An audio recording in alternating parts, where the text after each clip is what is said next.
আসসালামু আলাইকুম। আশা করি সকলেই ভালো আছেন। আজ আমি আপনাদের সঙ্গে একটি ভিন্ন টপিক নিয়ে আলোচনা করব।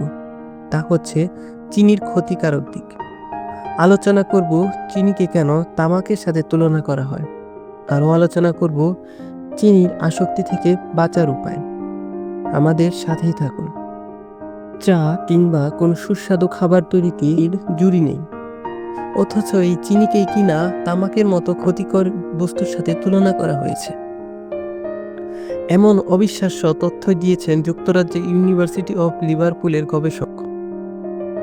চিনিকে নতুন তামাক হিসেবেও আখ্যায়িত করা হয়েছে। তবে চলুন জেনে নেওয়া যাক কী কারণে চিনিকে তামাকের সাথে তুলনা করা হয়েছে। চিনিকে তামাকের সাথে তুলনা করার একটি বড় কারণ হলো আমরা যখন কোনো নোনতা খাবার একটু বেশি পরিমাণে খেয়ে ফেলি তখন আমাদের শরীরে বিভিন্ন গ্রন্থিগুলো আমাদেরকে সংকেত পাঠায়। কিন্তু চিনি বা মিষ্টান্ন জাতীয় খাবার খাওয়ার ক্ষেত্রে এমনটা ঘটে না। যখন আমরা বেশি পরিমাণে চিনি খেয়ে ফেলি তখন আমাদের আরও খেতে ইচ্ছে করে, কেননা এক্ষেত্রে আমাদের গ্রন্থিগুলো কোনো বাধা প্রদান করে না। যেহেতু চিনি আমাদের দেহের জন্য ক্ষতিকর, তাই এটিকে তামাকের সাথে তুলনা করা হয়েছে। এবার জানা যাক চিনির ক্ষতিকারক দিকগুলো। অনেকে চায়ের কাপে বেশি পরিমাণে চিনি খেতে ভালোবাসেন, আবার অনেকেই বিভিন্ন রুটি পরোটার সাথেও চিনি খেয়ে থাকেন।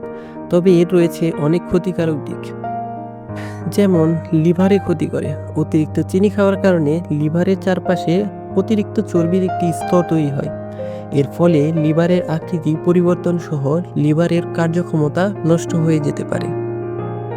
ডায়াবেটিক্সের সমস্যা।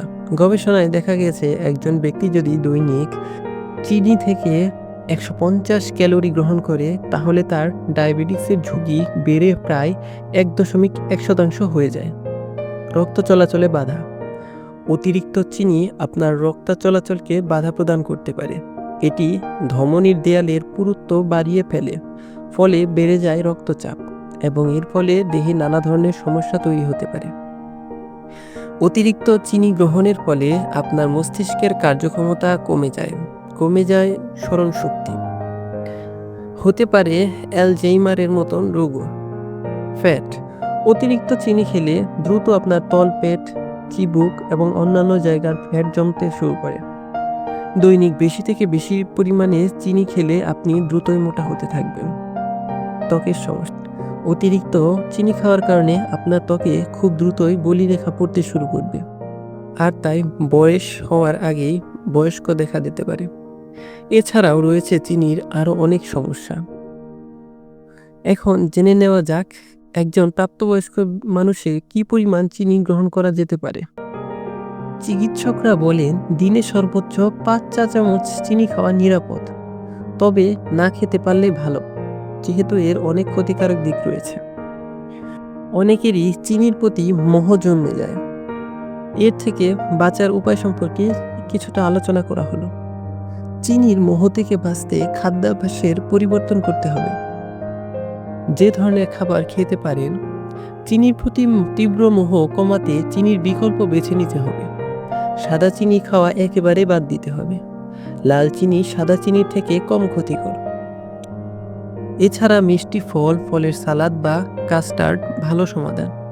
খেজুর, মধু, গুড়, কিশমিশ খেয়েও কিন্তু চিনির মোহ কমানো যেতে পারে, যা ততটা ক্ষতিকর নয়। তবে কৃত্রিম চিনি কোনোভাবেই খাওয়া যাবে না। সেক্ষেত্রে প্রাকৃতিক চিনি যেমন স্টিভা নামের এক ধরনের পাতা খেতে পারেন, যা চিনির স্বাদ দেবে কিন্তু চিনির মতো এতটা ক্ষতিকর নয়। অনেক সময় গর্ভকালে বা মানসিক অবস্থার কারণেও চিনির প্রতি ভালো লাগা তৈরি হতে পারে। মন খারাপ হলে অনেকে চিনি বা মিষ্টি জাতীয় খাবার গ্রহণ করে, তবে মন ভালো রাখতে চিনির কোনো ভূমিকা নেই। মিষ্টি আমাদের শারীরিক শক্তি এনে দেয়, অনেক ক্ষেত্রেই তাই মনে হয় যে আমাদের মনও ভালো করে। এটি খুবই অস্থায়ী একটি অনুভূতি, যা সাময়িকভাবে ভালো লাগতে পারে। এছাড়াও আরও বিভিন্ন ধরনের সমস্যার সম্মুখীন হওয়া যায়, তাই আমাদের উচিত চিনিকে খুব অল্প পরিমাণে অথবা না খাওয়াই উত্তম। এতক্ষণ আমাদের সাথে থাকার জন্য ধন্যবাদ। আসসালামু আলাইকুম।